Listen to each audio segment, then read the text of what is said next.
How you doing? So, integrity. Do you have any? Is it important to you? We are certainly living at a time when there's not a lot of it. I'm really hoping that this is being made in 2020. I'm really hoping that in the future somebody will watch this God shot and say, "What was he talking about? People actually had a problem with integrity? Boy, we value that more than anything else." That's what I hope happens. And they're wondering, like, what was wrong with them back then? But right now, there's not a lot of integrity.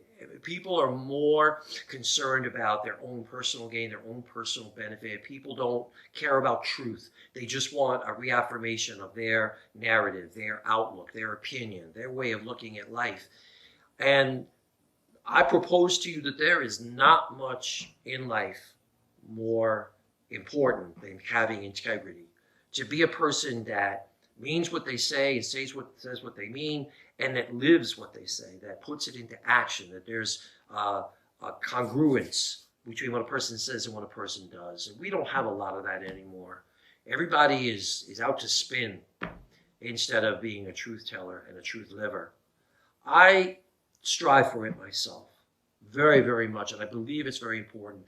You know, character is more important than reputation. Reputation is affected by other people's opinions about you or perceptions or experiences with you.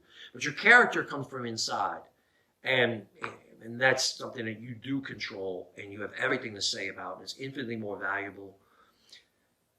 You see this little old lady here?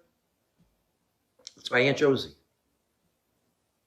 And she is one of the main reasons why I've striven for integrity all my life. My Aunt Josie was my best friend as a kid.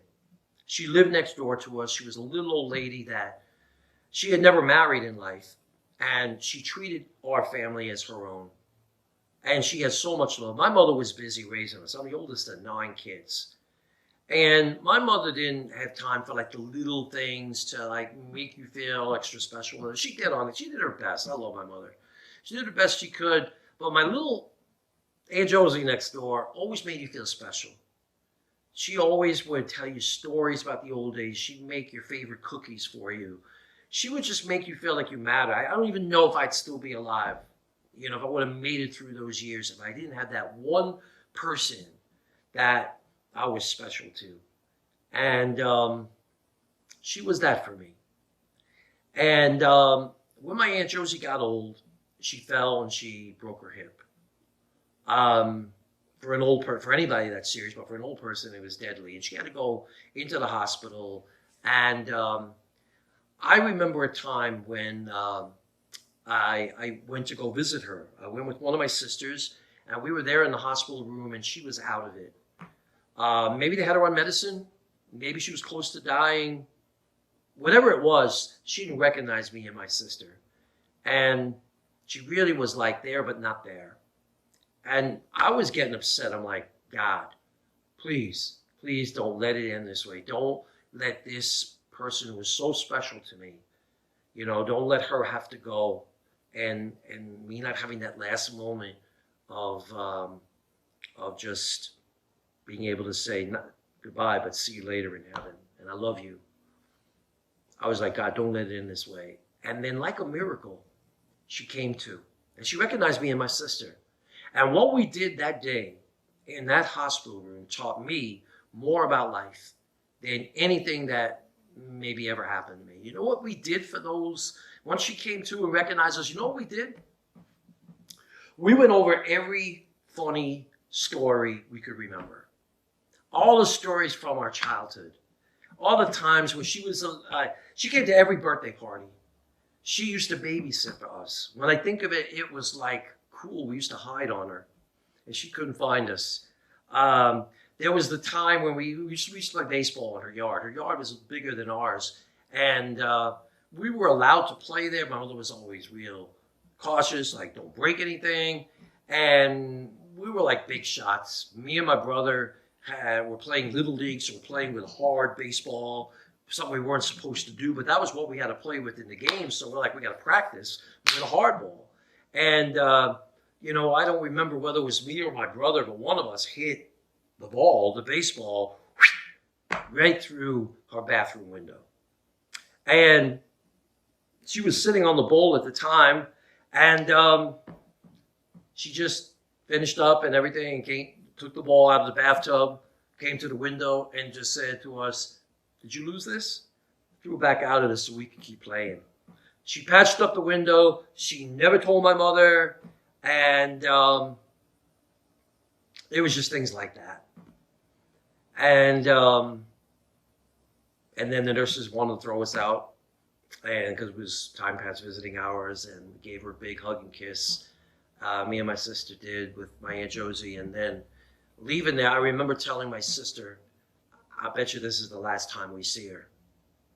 And sure enough, they told us that she had passed like right after we left. I still miss my Aunt Josie, but I keep her in here. And I keep her in here for all the love she gave me and from the gift that she gave me at the very end of her life. Because I look back on that experience in the hospital room, and I think, here's a woman that lived 80-something years. She did a lot of things. She had worked as a secretary to some pretty important people in the city and made good money. And as a woman in those days, she wasn't just a secretary. She was like a pretty important person, and she did really well. She had been out west in a covered wagon.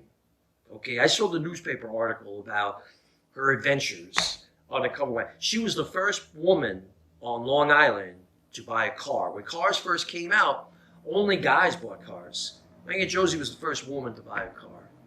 She did a lot of things, but at the end of her life, none of that meant anything to her. The only thing that meant anything to her was me and my sister and my family. We were her family.